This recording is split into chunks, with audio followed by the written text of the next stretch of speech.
श्रुतिस्मृतिपुराणानाम् आलयं करुणालयम् नमामि भगवत्पादशङ्करं लोकशङ्करम्।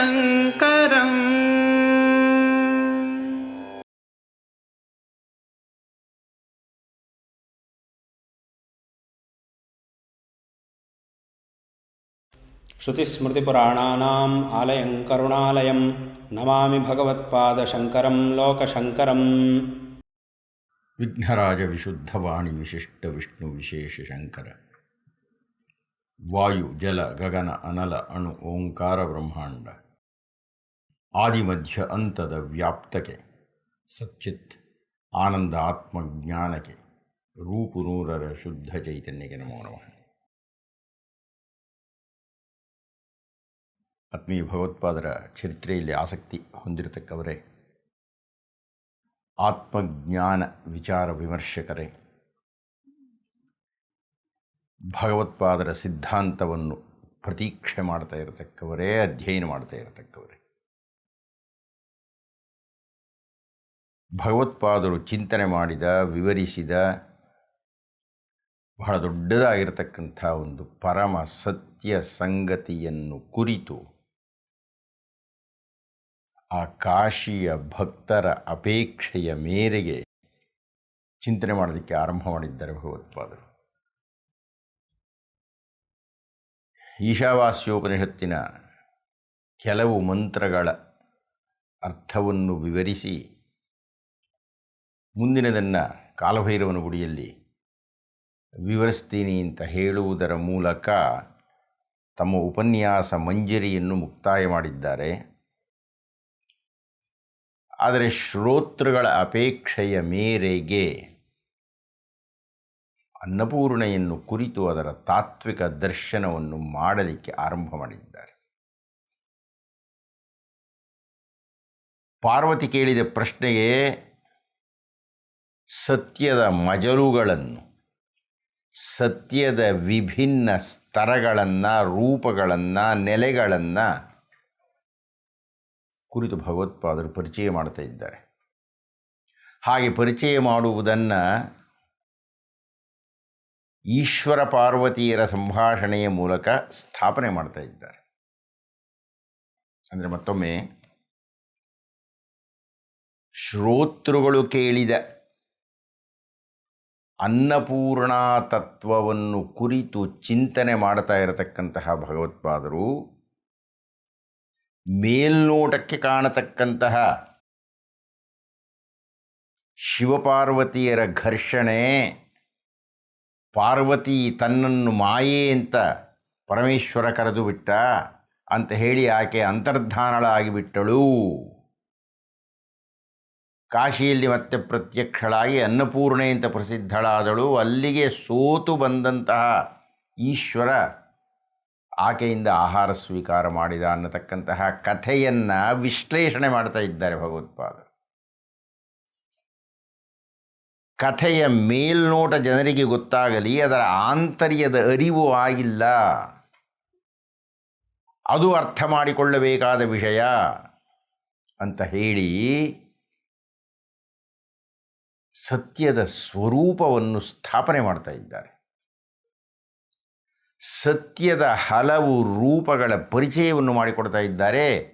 ಅದು ಮೂರು ಥರ: ಒಂದು ವ್ಯಾವಹಾರಿಕ ಸತ್ಯ, ಎರಡನೆಯದು ಪ್ರಾತಿಭಾಸಿಕ ಸತ್ಯ, ಮೂರನೆಯದು ಪಾರಮಾರ್ಥಿಕ ಸತ್ಯ. ಈ ಮೂರರಲ್ಲಿ ಮೊಟ್ಟ ಮೊದಲ ಎರಡು ವ್ಯಾವಹಾರಿಕ ಸತ್ಯ ಹಾಗೂ ಪ್ರಾತಿಭಾಸಿಕ ಸತ್ಯಗಳನ್ನು ಪರಿಚಯಿಸಿ ವಿವರಿಸಿ, ಅವೆರಡೂ ಆತ್ಯಂತಿಕ ಸತ್ಯವಲ್ಲ, ಅದು ತಾತ್ಕಾಲಿಕ ಸತ್ಯ, ಅದು ಸಾಪೇಕ್ಷ ಸತ್ಯ. ಅದು ಕಾರಣ ಅದು ನಿರಂತರ ಶಾಶ್ವತ ಸತ್ಯವಲ್ಲವಾದ್ದರಿಂದ ಅದನ್ನು ಮಾಯೆ ಅಂತ ಕರೆಯಬೇಕು ಅಂತ ಹೇಳಿ ನಿಲ್ಲಿಸಿ, ಇದೀಗ ಪಾರಮಾರ್ಥಿಕ ಸತ್ಯವನ್ನು ಕುರಿತು ಪರಿಚಯ ಮಾಡಲಿಕ್ಕೆ ಆರಂಭ ಮಾಡ್ತಾ ಇದ್ದಾರೆ ಭಗವತ್ಪಾದರು ಅನ್ನುವಲ್ಲಿಗೆ ನಾವು ನಮ್ಮ ಹಿಂದಿನ ಉಪನ್ಯಾಸವನ್ನು ಮುಕ್ತಾಯ ಮಾಡಿದ್ದೆವು. ಇಂದಿನ ಉಪನ್ಯಾಸವನ್ನು ಆರಂಭ ಮಾಡೋಣವೇ?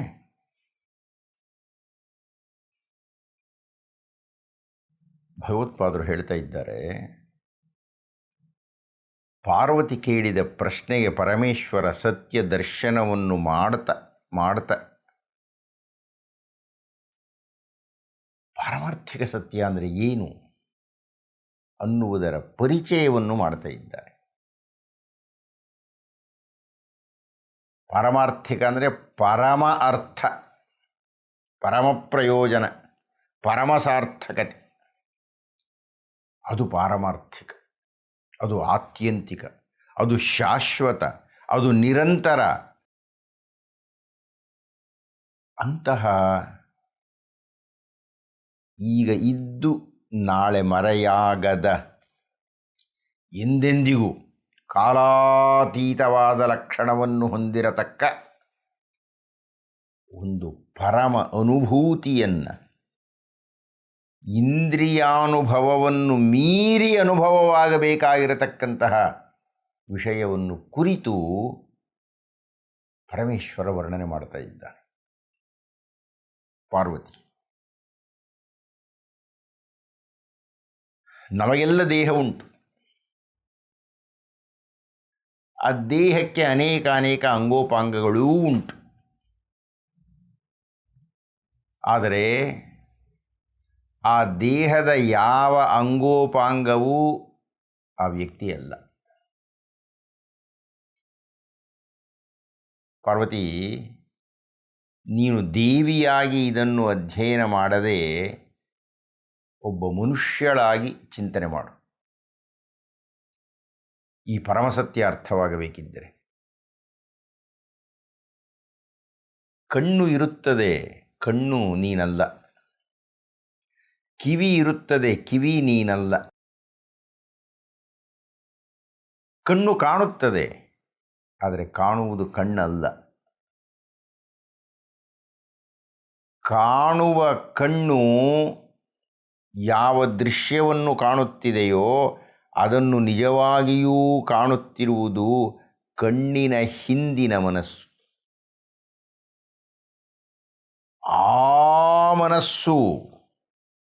ಆ ಮನಸ್ಸಿಗೂ ಕಾಣುವ ಶಕ್ತಿಯನ್ನು ಕೊಟ್ಟಿರುವುದು ಆ ಮನಸ್ಸಿನ ಹಿಂದಿರತಕ್ಕಂತಹ ಆತ್ಮಶಕ್ತಿ.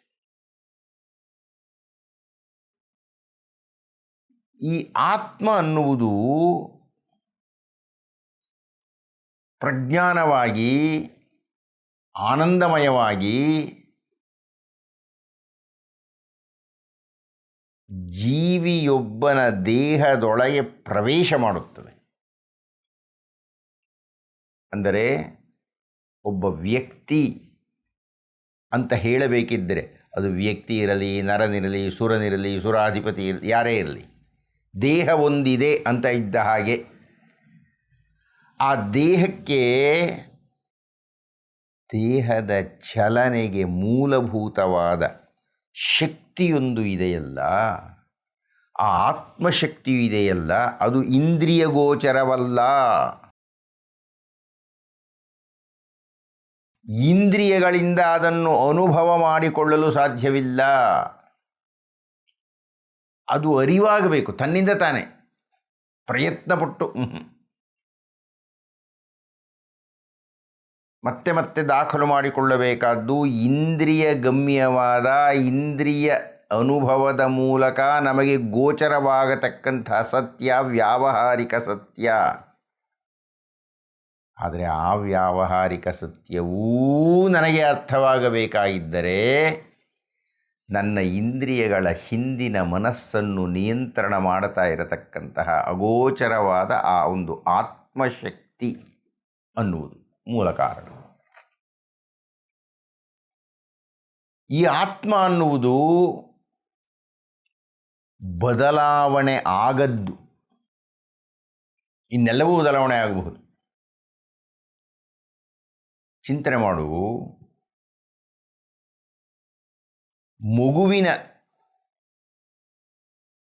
ದೇಹದ ಒಳಗೆ ಇರತಕ್ಕಂತಹ ಆ ಆತ್ಮಶಕ್ತಿ ಆ ಮಗುವಿಗೂ ಕಾಣಿಸುತ್ತದೆ, ಕೇಳಿಸುತ್ತದೆ, ಊಟ ಮಾಡಿಸುತ್ತದೆ. ಯುವಕನಿಗೂ ಆ ಕೆಲಸ ಮಾಡುತ್ತೆ, ವೃದ್ಧನಿಗೂ ಆ ಕೆಲಸ ಮಾಡುತ್ತೆ. ಮಗುವಾಗಿದ್ದದ್ದು ಬಾಲಕನಾಗಿ, ಯುವಕನಾಗಿ, ಮುದುಕನಾಗಿ, ಕೊನೆಗೆ ಮೃತ ಶರೀರವಾಗುತ್ತೆ. ಇದೆಲ್ಲ ದೇಹಕ್ಕೆ ಸಂಬಂಧಪಟ್ಟ ಅವಸ್ಥೆಗಳು. ಆಯಾ ಕಾಲದಲ್ಲಿ ಅವವು ಸತ್ಯ. ಆದರೆ ಮಗುವಿನಿಂದ ಮೃತ ಆಗುವ ತನಕ ಈ ಆತ್ಮ ಒಂದು ಸಾತತ್ಯವಾಗಿ ಆ ದೇಹದ ಒಳಗೆ ಇರುತ್ತದೆ. ಮುಂದಿನ ವಾಕ್ಯ ಬಹಳ ಪ್ರಧಾನವಾದದ್ದು. ಎಂದು ಸತ್ಯನಿತ್ಯವಾದ ಆತ್ಮ, ಎಂದು ಈ ಸತ್ಯನಿತ್ಯವಾದ ಆತ್ಮ ಈ ದೇಹವನ್ನು ಬಿಡುತ್ತದೋ ಅಂದು ಇಂದ್ರಿಯಗಳೆಲ್ಲ ನಿಷ್ಕ್ರಿಯವಾಗಿ ಬಿಡುತ್ತದೆ. ಅಂದರೆ ಈ ದೇಹ ಅನ್ನತಕ್ಕಂಥದ್ದು ಆತ್ಮದ ಅಸ್ತಿತ್ವದಿಂದಾಗಿ ಬದುಕಿರುತ್ತದೆಯೇ ವಿನಃ ಆತ್ಮದ ನಿರ್ಗಮನವಾಗುತ್ತಿದ್ದಂತೆಯೇ ದೇಹ ಸತ್ತು ಹೋಗಿ ಅಲ್ಲಿಯ ತನಕ ಸತ್ಯವಾಗಿದ್ದದ್ದು ಮಿಥ್ಯೆಯಾಗಿ ಬಿಡುತ್ತೆ, ಅಥವಾ ಸತ್ಯವಾಗಿದ್ದದ್ದು ಅಸತ್ಯವಾಗಿ ಬಿಡುತ್ತದೆ. ಈ ಸತ್ಯದಿಂದ ಅಸತ್ಯಕ್ಕೆ ಹೊರಳುವುದೇ, ಅಥವಾ ಅಸತ್ಯವಾಗಿದ್ದದ್ದನ್ನು ಸತ್ಯ ಎಂದು ನಂಬುವುದೇ ಮಿಥ್ಯೆಯ ಒಂದು ವಿವರಣೆ. ಅದೇ ಮಾಯೆ. ಹೀಗಾಗಿ ವ್ಯಾವಹಾರಿಕ ಸತ್ಯದ ಹಿಂದೆ ಇರತಕ್ಕಂತಹ ಆ ಒಂದು ಪ್ರಧಾನ ಶಾಶ್ವತವಾದ ಸತ್ಯ, ಅದೇ ಪಾರಮಾರ್ಥಿಕ ಸತ್ಯ. ಈ ಪಾರಮಾರ್ಥಿಕ ಸತ್ಯವನ್ನು ಅಧ್ಯಯನ ಮಾಡುವುದು ಬಹಳ ಕಷ್ಟ. ವ್ಯಾವಹಾರಿಕ ಸತ್ಯ ನಮಗೆ ಅರ್ಥವಾಗುತ್ತೆ, ಪ್ರಾತಿಭಾಸಿಕ ಸತ್ಯ ಅರ್ಥವಾಗುತ್ತೆ, ಪಾರಮಾರ್ಥಿಕ ಸತ್ಯ ಅರ್ಥವಾಗುವುದಿಲ್ಲ.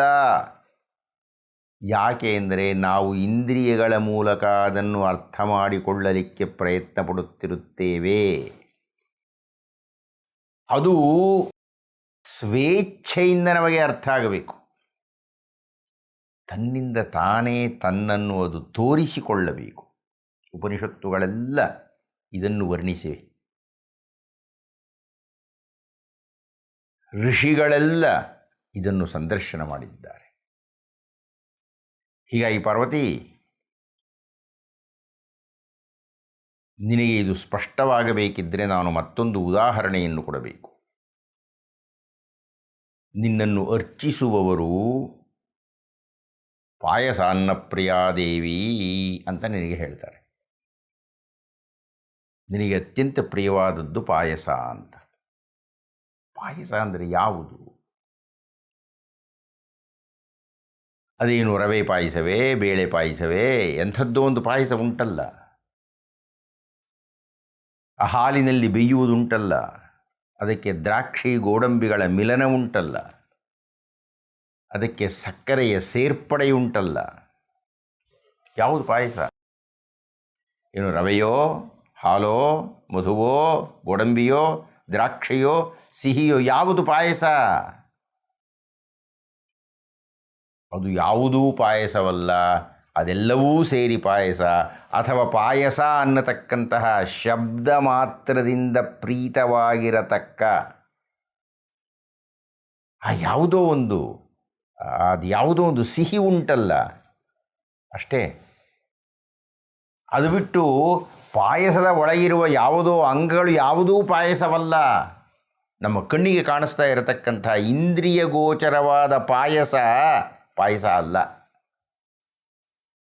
ಅದನ್ನೆಲ್ಲ ಮೀರಿದ ಅಂತರ್ಗತವಾದ ಒಂದು ಏನದು, ಅದು ಒಂದು ರುಚಿ.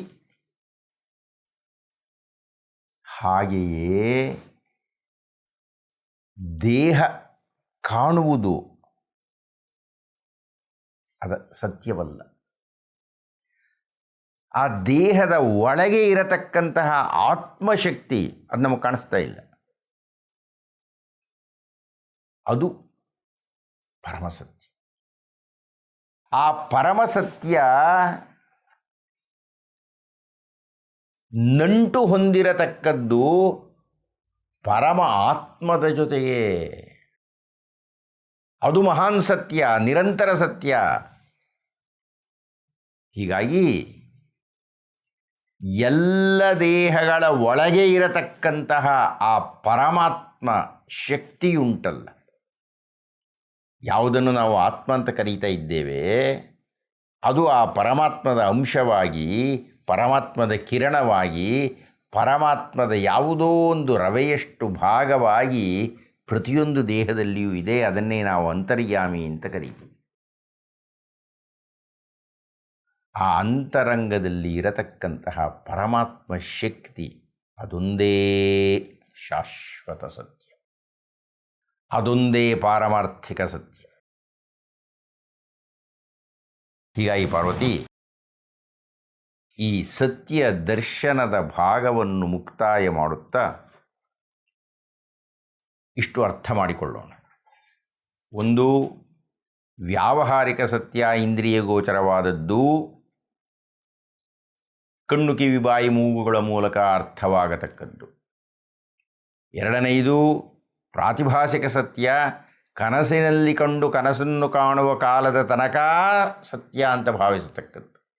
ಮೂರನೆಯದು, ಎಂದೆಂದಿಯೂ ಇರತಕ್ಕಂತಹ ಇಂದ್ರಿಯ ಗೋಚರವಲ್ಲದ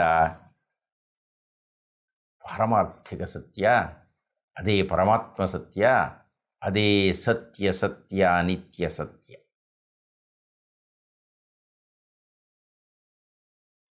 ಪಾರ್ವತಿ ಎಲ್ಲೋ ಸ್ವಲ್ಪ ಅಸಮಾಧಾನಗೊಂಡಂತೆ ಕಂಡಿತು. ಆಕೆ ಹೇಳಿದಳು, ಹಾಗಾದರೆ ಏನು ಸ್ವಾಮಿ ನೀವು ಹೇಳ್ತಾ ಇರೋದು? ವ್ಯಾವಹಾರಿಕ ಸತ್ಯ ಅಂತ ಇದ್ದೀರಿ, ವ್ಯಾವಹಾರಿಕ ಸತ್ಯ ಅನ್ನೋದು ಮಾಯೆ ಅಂತ ಇದ್ದೀರಿ, ಅದನ್ನು ಸತ್ಯ ಅಲ್ಲ ಅಂತ ಹೇಳ್ತಾ ಇದ್ದೀರಿ. ಇಲ್ಲ ಇಲ್ಲ, ನಾನು ಸತ್ಯ ಅಲ್ಲ ಅಂತ ಹೇಳ್ತಾ ಇಲ್ಲ, ಅದು ವ್ಯಾವಹಾರಿಕ ಸತ್ಯ. ಅದು ಏನೇ ಹೇಳಿ ನೀವು, ಅಂತೂ ಮಾಯೆ ಅಂತ ಹೇಳ್ತಾ ಇದ್ದೀರಿ ತಾನೇ? ಹೌದು, ವ್ಯಾವಹಾರಿಕ ಸತ್ಯ ಅಂದರೆ ಮಾಯೆಯೇ. ಹಾಗಾದರೆ ನೀವೇನು ಹೇಳ್ತಾ ಇದ್ದೀರಿ? ಈ ಪ್ರಕೃತಿ ಎಲ್ಲ ಮಾಯೆಯೋ? ಹೌದಮ್ಮ, ಪ್ರಕೃತಿ ಮಾಯೆ. ನನ್ನನ್ನು ನೀವು ಪ್ರಕೃತಿ ಸ್ವರೂಪಿಣಿ ಅಂತ ಕರೆದ ಮೇಲೆ ನಾನೂ ಮಾಯೆಯೋ? ಪಾರ್ವತಿ, ನೀನು ಅತ್ಯಂತ ಪ್ರಧಾನವಾಗಿ ಅರ್ಥ ಮಾಡಿಕೊಳ್ಳಬೇಕಾದ್ದು ಅದೇ. ನೀನೂ ಮಾಯೆ, ನಾನೂ ಮಾಯೆ. ಪಾರ್ವತಿಗೆ ಅದು ಹಿಡಿಸಲಿಲ್ಲ, ಒಪ್ಪಿಗೆ ಆಗಲಿಲ್ಲ. ಸ್ವಾಮಿ, ನಾನಿದನ್ನು ಒಪ್ಪಿಕೊಳ್ಳೋದಿಲ್ಲ. ನಾನು ಮಾಯೆ ಅಂತ ನಾನು ಹೇಗೆ ಒಪ್ಪಿಕೊಳ್ಳಿ? ನಾನು ಮಾಯೆ ಅಲ್ಲ. ಪಾರ್ವತಿ, ನಿನಗಿದು ಅರ್ಥ ಆಗಬೇಕಾಗಿದ್ದರೆ ನಾನು ಒಂದು ಕಥೆಯನ್ನು ಹೇಳಬೇಕು, ನಡೆದ ಘಟನೆಯನ್ನು ಹೇಳಬೇಕು. ನಾವು ತ್ರಿಮೂರ್ತಿಗಳು, ಬ್ರಹ್ಮ ವಿಷ್ಣು ಮಹೇಶ್ವರರು. ನಾವು ಹುಟ್ಟಿದ ಮೇಲೆ ಯಾಕೆ ಹುಟ್ಟಿದ್ದೇವೆ ಅಂತ ಗೊತ್ತಿಲ್ಲದೆ ತಪಸ್ಸನ್ನು ಆಚರಿಸಿದಾಗ ವಿಮಾನವೊಂದು ಬಂತು. ಆ ವಿಮಾನವನ್ನು ಹತ್ತಿದೆವು. ಹತ್ತಿ ಹಾಗೆ ಹೋಗ್ತಾ ಇದ್ದರೆ ಒಂದು ದ್ವೀಪ, ಮಣಿದ್ವೀಪ ಅಂತ. ಆ ಮಣಿದ್ವೀಪದಲ್ಲಿ ಒಂದು ಕಣ್ಣು ಕೋರೈಸುವಂತಹ ವಜ್ರವೈಡೂರ್ಯಗಳಿಂದ ನಿರ್ಮಿತವಾಗಿರತಕ್ಕಂತಹ ಒಂದು ಭವ್ಯ ಗೃಹ, ಸಾವಿರಾರು ದಾಸಿಯರು. ನಮ್ಮ ವಿಮಾನ ಆ ಭವ್ಯ ಸದನದ ಮುಂದೆ ಇಳಿಯಿತು. ಅದರ ಅರ್ಥ ನಾವು ಹೊರಕ್ಕೆ ಹೋಗಬೇಕು ಅಂತ. ಆ ದ್ವಾರದ ಮೂಲಕ ನೋಡಿದರೆ ಸುಪ್ರಸಿದ್ಧವಾಗಿರತಕ್ಕಂತಹ, ಪ್ರಖ್ಯಾತವಾಗಿರತಕ್ಕಂತಹ, ಅತ್ಯಂತ ಪರಿಚಯವಾಗಿರತಕ್ಕಂತಹ ಈ ಎಲ್ಲ ಗುಣವಾಚಕಗಳೂ ನಿಜವೇನೋ ಎನ್ನುವಂತೆ ಬೃಹತ್ತಾಗಿರತಕ್ಕಂಥ ಒಂದು ಮಂಚ. ಆ ಮಂಚದ ಮೇಲೆ ಲಲಿತಾ ತ್ರಿಪುರ ಸುಂದರಿ, ಹೃಲ್ಲೇಖ ಅನ್ನುವ ಹೆಸರಿನಿಂದ ಶೋಭಿಸಲ್ಪಡ್ತಾ ಇರತಕ್ಕಂತಹ ಭುವನೇಶ್ವರಿ. ಆ ಭುವನೇಶ್ವರಿ ದೇವಿಯೇ ನಮಗೆಲ್ಲರಿಗೂ ತಾಯಿ ಅಂತ ವಿಷ್ಣುವಿಗೆ ಬಹಳ ಬೇಗ ಅರ್ಥವಾಯಿತು. ಆತ ಕೊಂಡಾಡಿದ. ನಾವು 3 ಮಂದಿ ವಿಮಾನವನ್ನು ಇಳಿದು ಆ ಗೃಹ ಪ್ರವೇಶ ಮಾಡಿ ಆಕೆಯ ಸಾನ್ನಿಧ್ಯಕ್ಕೆ ಹೊರಟೆವು. ಆಗೇನಾಯ್ತು ಗೊತ್ತಾ? ನೀನು ಉತ್ತರ ಹೇಳು. ನೀನು ಮಾಯೆ ಅಲ್ಲ ಅಂತ ಹೇಳ್ತಾ ಇದ್ದೀಯಾ? ಈಗ ನಿನಗೆ ಅರ್ಥ ಆಗಬೇಕು, ನಾನು, ವಿಷ್ಣು, ಬ್ರಹ್ಮ ಈ 3 ಮಂದಿ ಗಂಡೋ ಹೆಣ್ಣು? ಗಂಡು ತಾನೇ. ನಾವು ಆ ಭುವನೇಶ್ವರಿ ದೇವಿಯ ಪಾದ ಸಮೀಪಕ್ಕೆ ಹೋಗುತ್ತಿದ್ದಂತೆಯೇ ನಾವು 3 ಸ್ತ್ರೀಯರಾಗಿ ಹೋಗಿಬಿಟ್ಟೆವು. ಅಲ್ಲಿಯ ತನಕ ಇದ್ದಂತಹ ಪೌರುಷ ಮರೆಯಾಗಿ ಸ್ತ್ರೀತ್ವ ಬದಲಾವಣೆಯಾಗಿ ಹೋಯಿತು. ಅಂದರೆ ಯಾವುದಾಯಿತು ಸತ್ಯ? ನೀನು ಅದೇ ಭುವನೇಶ್ವರಿಯ ಸತ್ಸಂತಾನ. ಭುವನೇಶ್ವರಿ ಸ್ತ್ರೀಯೋ ಪುರುಷನೋ ಅನ್ನುವ ಚಿಂತನೆ ಅದು ಪರಬ್ರಹ್ಮ ಸ್ವರೂಪ. ಸ್ವ ಇಚ್ಛೆಯುಂಟಾದಾಗ ಸ್ತ್ರೀ ರೂಪವನ್ನೂ ಧರಿಸುತ್ತದೆ, ಪುರುಷ ರೂಪವನ್ನೂ ಧರಿಸುತ್ತದೆ. ಆದರೆ ಮೂಲ ಸ್ವರೂಪ ಪರಬ್ರಹ್ಮ. ಆ ಮೂಲ ಪರಬ್ರಹ್ಮ ಸ್ಥಿತಿಯುಂಟಲ್ಲ, ಅದು ಪಾರಮಾರ್ಥಿಕ ಸತ್ಯ. ನಾವೆಲ್ಲರೂ ವ್ಯಾವಹಾರಿಕ ಸತ್ಯವೇ. ಗಂಡು ಅನ್ನುವ ರೂಪದಲ್ಲಿ ಕಂಡ ನಿನ್ನ ಗಂಡನೇ ಸ್ತ್ರೀ ಅಂದಮೇಲೆ ನೀನೂ ಮಾಯೇನೇ, ನಾನೂ ಮಾಯೆ. ನಾನು ಮಾಯೆ ಅಂತ ಒಪ್ಪಿಕೊಳ್ಳೋಕೆ ಸಾಧ್ಯ ಇಲ್ಲ. ನಾನು ಸತ್ಯ, ನಾನು ಪರಮಸತ್ಯ. ನಾನು ಇಲ್ಲದೇ ಇದ್ದರೆ ಜಗತ್ತು ನಡೆಯುವುದಿಲ್ಲ. ನೋಡೋಣ ಹೇಗೆ ಜಗತ್ತಿರುತ್ತೋ. ಮಾಯೆ ಮಾಯೆ ಮಾಯೆ ಅಂತ ಹೇಳ್ತಾ ಇದ್ದೀರಲ್ಲ ಅಂತ ಹೇಳಿ ಪಾರ್ವತಿ ಅಂತರ್ಧಾನವಾಗಿ ಬಿಟ್ಟಳು. ಈಶ್ವರನಿಗೆ ನಗು, ಒಂದು ಮಂದಸ್ಮಿತ ಆತನ ಮುಖದ ಮೇಲೆ. ನಾನು ಪ್ರಾರಂಭದಲ್ಲೇ ಹೇಳಿದೆ, ಸತ್ಯದರ್ಶನ ಅಷ್ಟು ಸುಲಭವಲ್ಲ ಅಂತ. ಯಾಕೆ ಈ ಪಾರ್ವತಿ ಇದನ್ನು ಅರ್ಥ ಮಾಡಿಕೊಳ್ತಾ ಇಲ್ಲ? ಪಾರ್ವತಿ ಯಾವಾಗ ಅಂತರ್ಧಾನವಾಗಿ ಬಿಟ್ಟಳೋ, ಮಾಯವಾಗಿ ಬಿಟ್ಟಳೋ, ಪ್ರಪಂಚದಲ್ಲಿ ಪಾರ್ವತಿಯ ಶಕ್ತಿಯೇ ಇಲ್ಲವಾಗಿ ಬಿಟ್ಟಿತೋ, ಜನರೆಲ್ಲ ಕಂಗಾಲಾಗಿ ಬಿಟ್ಟರು. ಬೆಳೆಗಳು ಬೆಳೆಯದೇ ಹೋಯಿತು, ಕಾಲ ಸ್ಥಗಿತವಾಯಿತು. ಹಸಿವು ನೀರಡಿಕೆಗಳಿಗೆ ಆಧಾರವೇ ಇಲ್ಲದಂತೆ ಆಯಿತು, ಆಹಾರವೇ ಇಲ್ಲದಂತೆ ಆಯಿತು. ಹಾಹಾಕಾರ.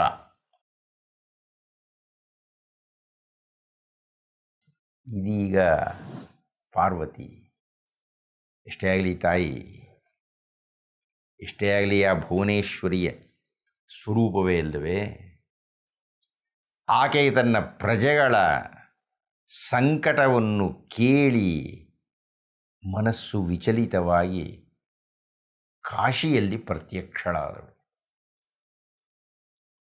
ಕಾಶಿಯಲ್ಲಿ ಪ್ರತ್ಯಕ್ಷಳಾಗಿ ಕಣ್ಣು ಕಣ್ಣು ಬಿಡುತ್ತಿದ್ದ ಜನರಿಗೆಲ್ಲ ಆಹಾರವನ್ನು ನೀಡಲಿಕ್ಕೆ ಪ್ರಾರಂಭ ಮಾಡಿದಳು. ಅನ್ನವನ್ನು ಪೂರೈಸಲಿಕ್ಕೆ ಆರಂಭ ಮಾಡಿದಳು. ಅನ್ನಪೂರ್ಣೆಯಾಗಿ ಬಿಟ್ಟಳು. ಆ ಅನ್ನಪೂರ್ಣೆಯೇ ನಿಮ್ಮ ದೇವಸ್ಥಾನದಲ್ಲಿ ಇರತಕ್ಕಂತಹ ಭವಾನಿ ಗೌರಿ ಎನ್ನತಕ್ಕಂತಹ ವಿಗ್ರಹ. ಆ ಭವಾನಿ ಗೌರಿ ಎನ್ನುವ ವಿಗ್ರಹಕ್ಕೆ ಅನ್ನಪೂರ್ಣೇಶ್ವರಿ ಎನ್ನುವ ಅಭಿಧಾನದಿಂದ ನೀವು ಪೂಜೆ ಮಾಡ್ತಾ ಇದ್ದೀರಿ. ಈ ಭವಾನಿ ಗೌರಿ ಅನ್ನಪೂರ್ಣೇಶ್ವರಿಯಾಗಿ ಪ್ರಜ್ವಲಿಸಿ ತನ್ನಲ್ಲಿಗೆ ಬಂದವರೆಲ್ಲರಿಗೂ ಅನ್ನವನ್ನು ಪ್ರದಾನ ಮಾಡುತ್ತಿರುವ ಸಂದರ್ಭದಲ್ಲಿ ಈಶ್ವರ ಬಂದ. ಈಶ್ವರ ಬಂದವನು ಆಕೆಯಿಂದ ಆಹಾರವನ್ನು ಸ್ವೀಕಾರ ಮಾಡಿ ಹೇಳಿದ, ಇದು ವ್ಯಾವಹಾರಿಕ ಸತ್ಯ. ಅನ್ನ ಅವಶ್ಯ, ಇಲ್ಲ ಅಂತ ನಾನು ಹೇಳಲಿಲ್ಲ. ನೀನು ಅದನ್ನು ಮಾಯೆ ಅಂತ ಒಪ್ಪಿಕೊಳ್ಳುತ್ತಿಲ್ಲ ಅಷ್ಟೇ. ನಾನು ಹೇಳಿದ್ದನ್ನು ಮತ್ತೊಮ್ಮೆ ಖಚಿತಪಡಿಸಲಿಕ್ಕಾಗಿ ಈ ವ್ಯವಹಾರದಲ್ಲಿ ಇದು ಸತ್ಯವೇ ಹೌದು ಅಂತ ಹೇಳಿ ನಾನೇ ನಿನ್ನಿಂದ ಪಾಯಸವನ್ನು ತೆಗೆದುಕೊಳ್ಳುತ್ತಿದ್ದೇನೆ. ಇದು ವ್ಯಾವಹಾರಿಕ ಸತ್ಯ ಅಂತ ಹೇಳಿದ. ನೀವೆಲ್ಲ ಭಕ್ತರು, ಭಗವತ್ಪಾದರು ಹೇಳ್ತಾ ಇದ್ದಾರೆ, ನೀವೆಲ್ಲ ಭಕ್ತರು ಈಶ್ವರ ಬಂದು ಪಾಯಸವನ್ನು ತೆಗೆದುಕೊಂಡು ಸೋತು ಹೋದ ಅಂತ ಹೇಳ್ತಾ ಇದ್ದೀರಿ. ಅದಲ್ಲ, ಈಶ್ವರ ಬಂದು ಪಾಯಸವನ್ನು ತೆಗೆದುಕೊಂಡು ಇದು ವ್ಯಾವಹಾರಿಕ ಸತ್ಯ ಅನ್ನುವುದನ್ನು ರುಜುವಾತು ಮಾಡ್ತಾ ಇದ್ದಾನೆ. ಅದು ನೀವು ಹೇಳಬೇಕಾದದ್ದು. ಮುಂದೆ ಕುಳಿತಂತಹ ಭಕ್ತರಿಗೆ ಎಷ್ಟು ಮಂದಿಗೆ ಏನು ಅರ್ಥವಾಯಿತೋ ಗೊತ್ತಿಲ್ಲ. ಆದರೆ ಕೇಶವಶಾಸ್ತ್ರಿಗಳು ಎದ್ದು ನಿಂತು ನಮಸ್ಕಾರ ಮಾಡಿ ಹೇಳಿದರು, ಸ್ವಾಮಿ, ನನಗೆ ಅರ್ಥವಾಯಿತು. ಇದು ಏನು ಅರ್ಥವಾಯಿತಪ್ಪ? ಪರಮಾತ್ಮನೊಬ್ಬನೇ ಪಾರಮಾರ್ಥಿಕ ಸತ್ಯ. ಆ ಪರಮಾತ್ಮ ಅನ್ನತಕ್ಕಂಥದ್ದು ಪರಬ್ರಹ್ಮ.